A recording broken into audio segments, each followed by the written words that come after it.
What's up, my chatterboxes? I hope everyone is doing fine. I'm doing good over here. I want to get on here and give a little review for Power Book Force featuring Tommy Egan.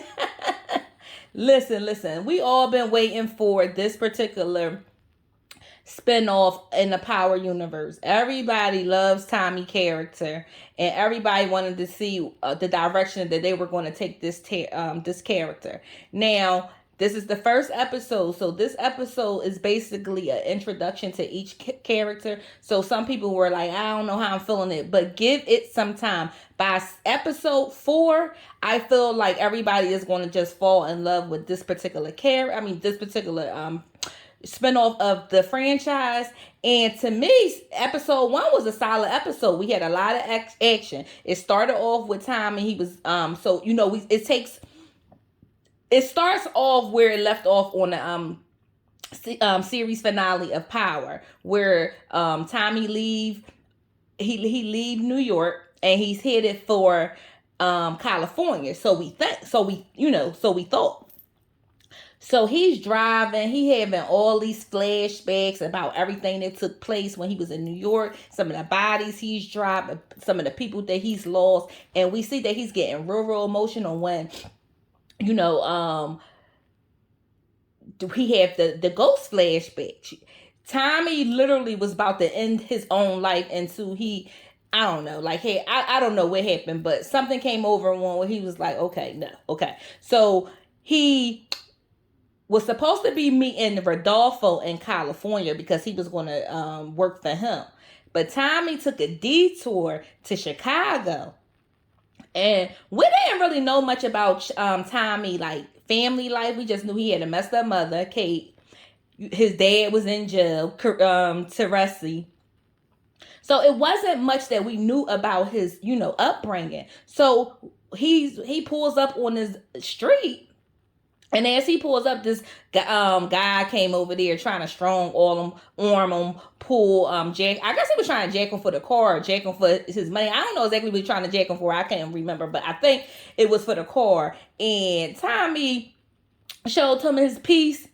Then I think he took the knife and then he smacked him in the cold. He was, so the guy go talk about if I had my piece, it wouldn't go down. I'm gonna walk away. So Tommy had asked him about the house and where was the lady basically buried. He was like, she's not dead. She's at Mulherns. So we see Tommy go to Mulherns, which is a convalescent home. And we see him staring at this lady. He come in contact with this lady. And I kind of knew that was his grandmama at that particular point. I mean, it's an older lady in a convalescent home. I mean, it doesn't take a rocket scientist to piece that together. So he doesn't make contact with her at this particular time. Okay. So then it flashed to Diamond. It's a new character that they introduced. He's in prison. He served a 15-year bid. So he's actually cutting this old hair. So we figure it out that it's his father, and his father told him, don't you ever come back here, don't even look back or whatever. So they separate, they part ways. As Diamond leave out of the barbershop that's inside the prison, you see him walk past all these, prisoners, these goons or whatever like that.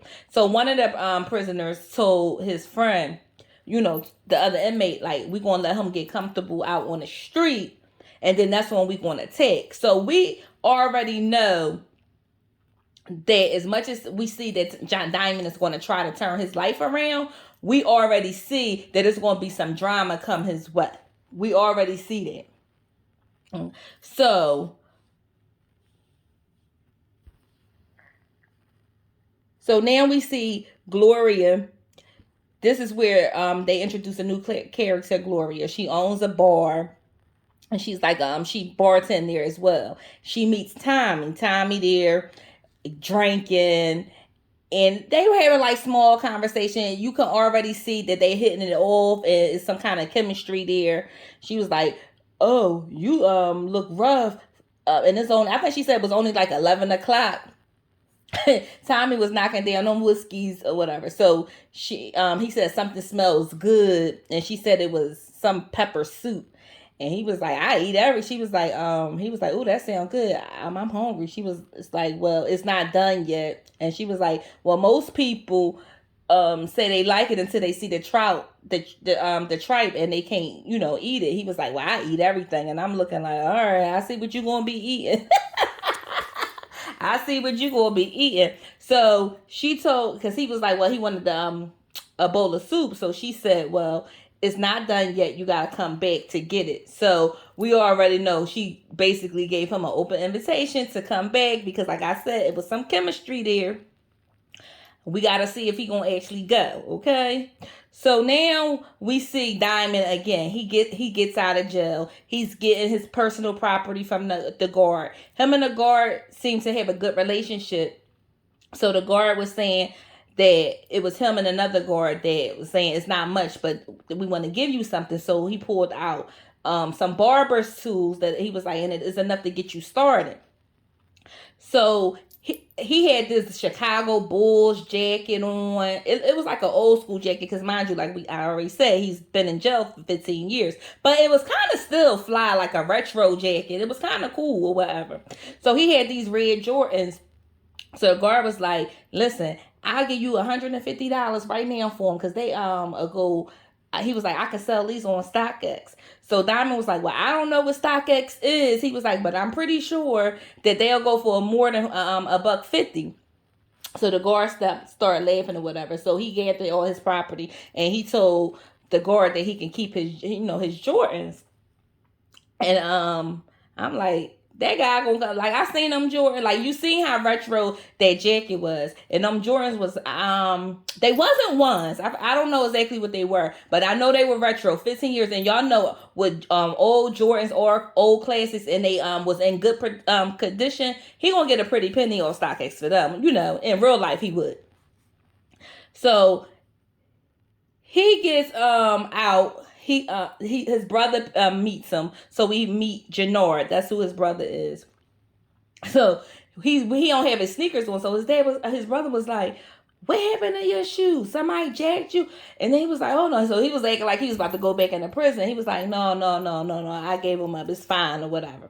So he absorbing, life on the other side. He even it was raining outside, so he bent down and touched the rain, the puddle of rain that was on the ground. And his brother was like, oh, what, you don't get that kind of weather on the other side? He was like, it just feels different on this side. I felt that. I felt everything about that.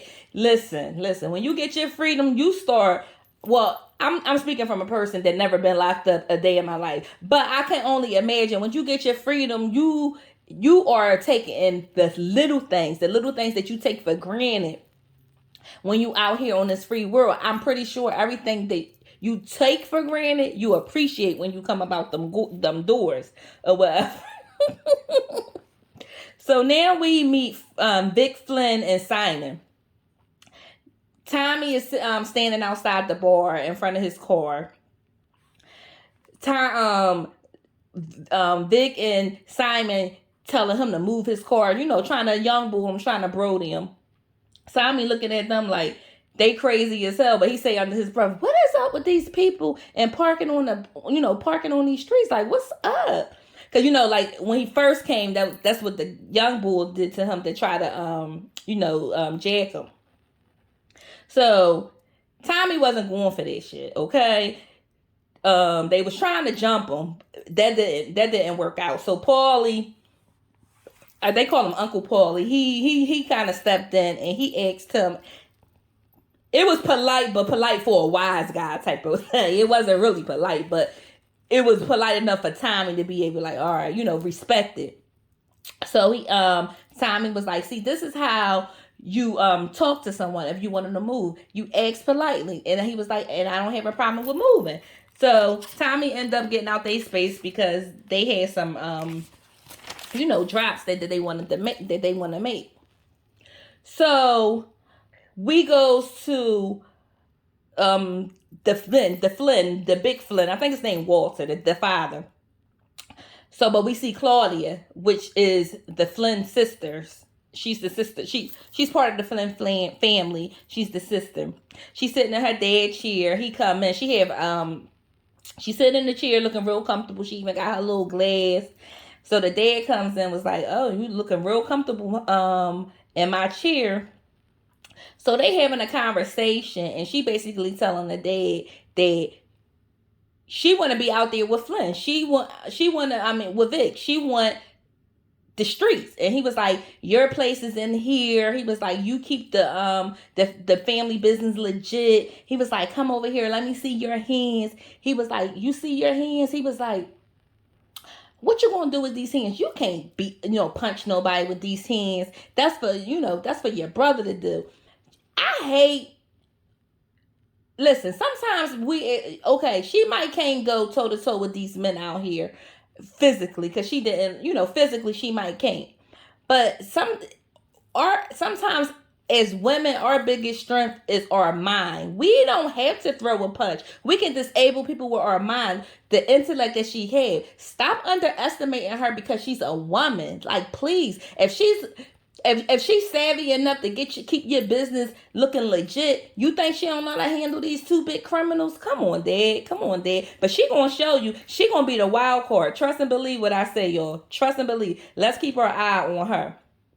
Okay, so now, like I said, Paulie started bigging Tommy up because once the Flynn boys went inside the restaurant, the bar. Then once they went inside there, he was like, I like your style, I like how you carry yourself, but and he asked him, or he staying or do he plan on leaving? And Tommy was like, he plan on leaving. So, listen, Paulie wanted to warn Tommy, you don't want to mess with these Flynn people. And Tommy basically said, is that name supposed to mean something to me? Because he doesn't care. You know how Tommy is. Y'all know how Tommy is. So we see Vic, he inside the bar talking to Gloria. So we find out that they have some kind of history together. And he was asking her to go away with him for the weekend because he had the house. And she was like, listen, as long as you taking money from your dad and answering to him, basically this can't go on. And he was like, that's my dad, I can't just stop. So I don't know why the dad it seemed like the dad may be against what they got going on, and she resent him for being such a fuck boy, you know what I'm saying, or a daddy's boy. So I'm gonna be looking into that dynamic and see exactly what's going on with that situation here.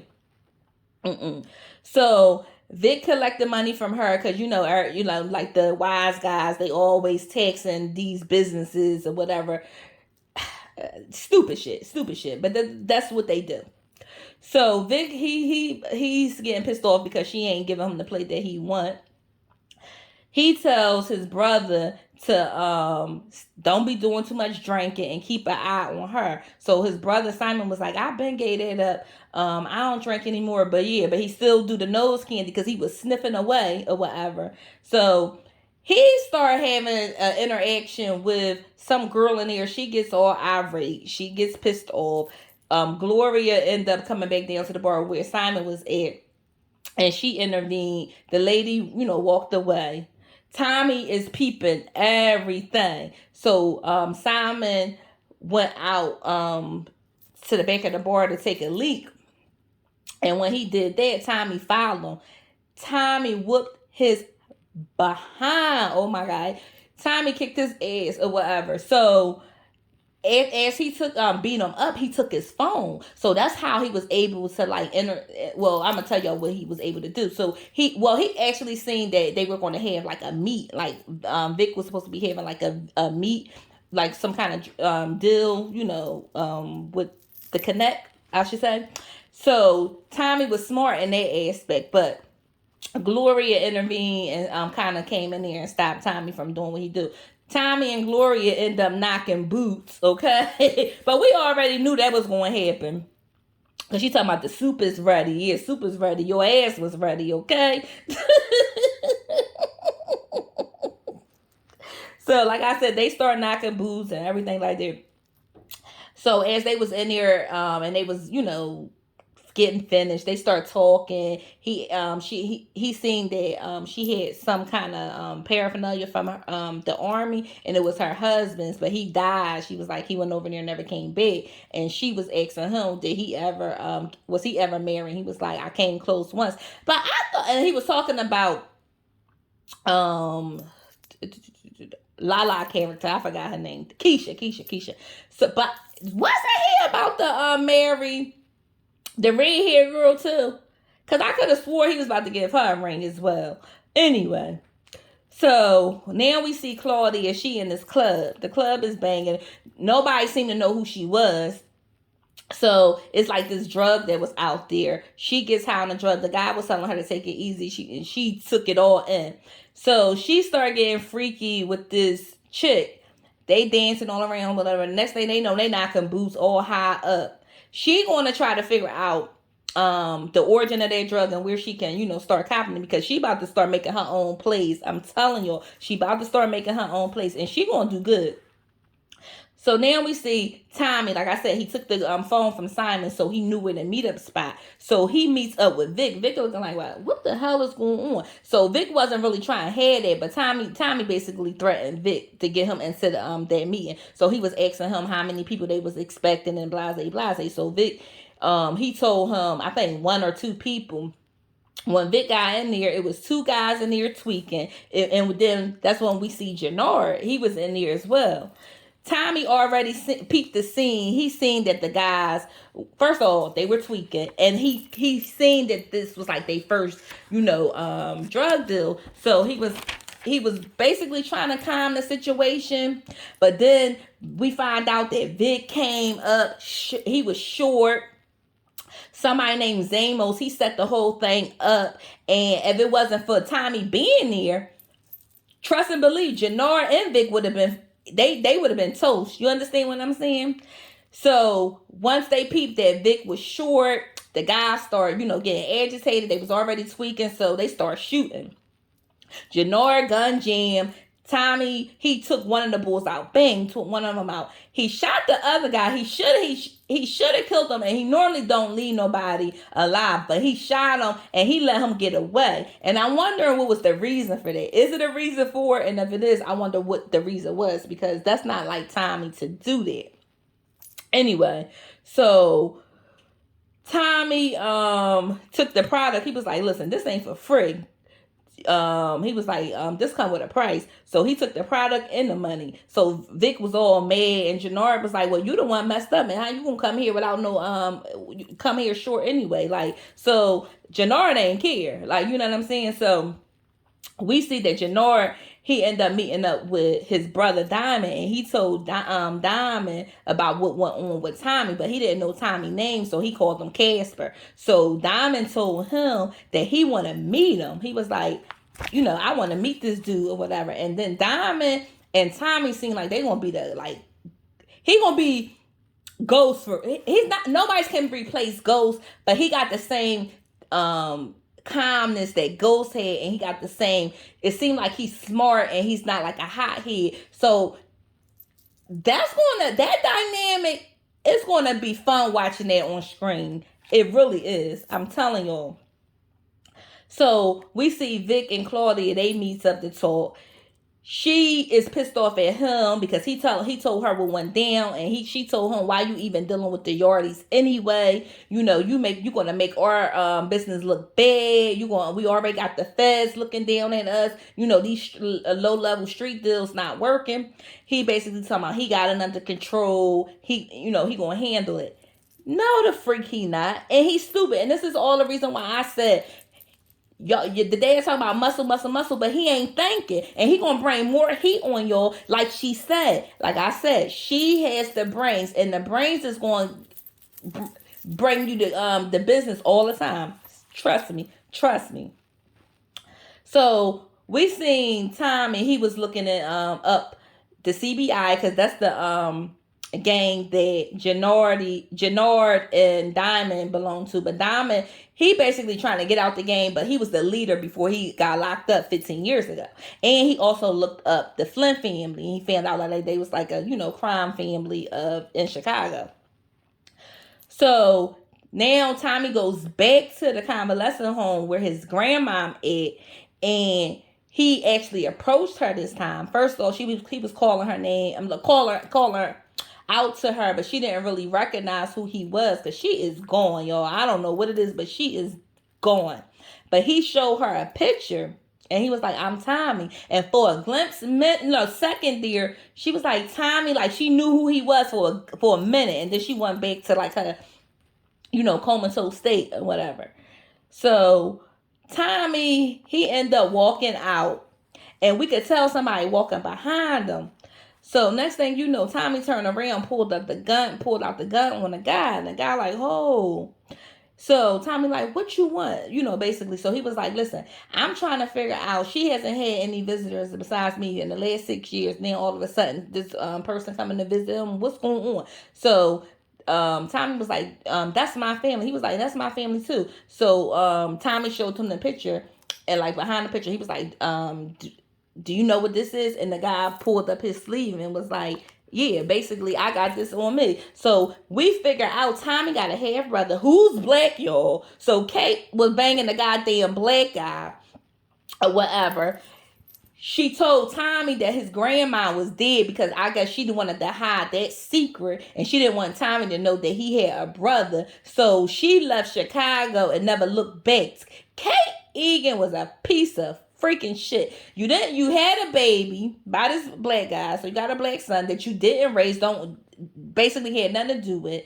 You took Tommy and told him that his dad, I think you told him that his dad was dead, so he didn't have his dad. He don't know nothing about his brother. You told him that his grandma was dead. Come on, Kate, that's some messed up shit. And then y'all wonder why Tommy crazy as hell. His mom was a mess. She was a goddamn mess. So they exchanged phone numbers, him and his brother. And, Tommy was asking Tommy about his mom, and he basically told him that she ain't, because he was calling her Catherine. He was like, "Don't call her no Catherine. She ain't no queen. Call her Kate." He was like, "Well, what she's like?" He was like, "She ain't nothing." He basically said she was a piece of shit, okay? Well, he was like, "Trust me, you was better off without her." Oh my goodness. So Tommy, he pulls off. He went to the gas station. He was he actually balled up the phone number, but he ended up going back into the trash and getting it, because we all know he a sucker for family at the end of the day. He don't want to probably, open himself up to this guy, and we don't know what his character is like, but he a sucker for family, and who don't want to know they people? You know what I'm saying? So now we get back to the barbershop. Well, we at the barbershop because Jannard shows Diamond his barbershop. They all they grew up in that barbershop. So Jannard thought that no, Diamond thought that Jannard actually was renting it out, and he was like, "No, I bought it. It's yours." So Diamond was all excited about that, and he was saying how he gonna keep the name the same, and he, was looking for a new start, like a fresh start. So Diamond was telling Jannard that he was out the game. Jannard, you could see in his face that he was pissed off. He didn't like it. He didn't like what was going on. But I don't think that I think Diamond wants to be out the game, like Ghost wanted to be out the game, but the game is going to always pull you back in for some kind of reason, and that's where we're going to be. That's where we're going to be with that family dynamic. Trust and believe it. So a cop shows up. Jannard is no longer there. A cop shows up. Well, we don't know he is shopping. It was like this. He was acting like he was a customer. Diamond was telling him that, we're not up for business. Come back in a couple of weeks, and you can get your haircut. So the guy was acting real strange or whatever. So Diamond was about to pull out like a blade from his barber tools and probably slit this guy dang on throat. But then we seen that he had a badge on him. So basically, he came there to let him know, like, we watching you. We watching you. So he ended up leaving. This is a mess. So we flash back to Tommy. He's driving. I guess Tommy probably was on his way to leave the city. Technically, that's where we thought, that's what we thought he was going to do. But as he was leaving, he was getting cornered about all these like SUVs and stuff. And I was like, oh, I already knew what that was. I already knew who it was and what it was about. So they blocked him. It was kind of decent how they did it too. So they end up having him drive to where Tommy Walter Flynn was, because apparently news got back to Walter Flynn what the hell happened to his sons and everything. So, he was grateful that Tommy saved his son's life, and that's why Tommy got that pass. But he basically was telling Tommy, like, you overstayed your welcome and it's time for you to leave. And the daughter is watching everything. So I think that she is going to be his way in, because she already trying to assert her dominance throughout the family and allow them to see what she really can do. So, and I think she liked the way Tommy moved and how everybody was being receptive to him. I think that's going to be his window into the Flynn family. Trust and believe it. I really, really do. Listen. So Tommy told him, told Walter Flynn that he was leaving. He told him, yeah, that's best. So Tommy gets in his car. He's on his way to Cali, so we think.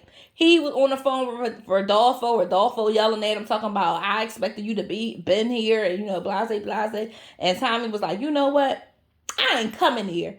I'm staying where I'm at. He threw the phone and he did a U-turn. Tommy is in Chicago. He gonna get Chicago hell, okay? He is gonna get Chicago hell. Let me tell you this lesson. I really enjoyed this series. I cannot wait to see, how far they go with the character and the character development with all the characters. I'm really interested in the Diamond character, him and Tommy dynamic with one another on the screen. I think we're gonna see another another Ghost in Tommy situation. I really, really do. So that's all I got for this episode. If you guys like this review, please feel free to like, comment, and subscribe. And don't forget to share my videos. Tell a friend. I really appreciate it. It helps me out a lot. Thank you. Bye.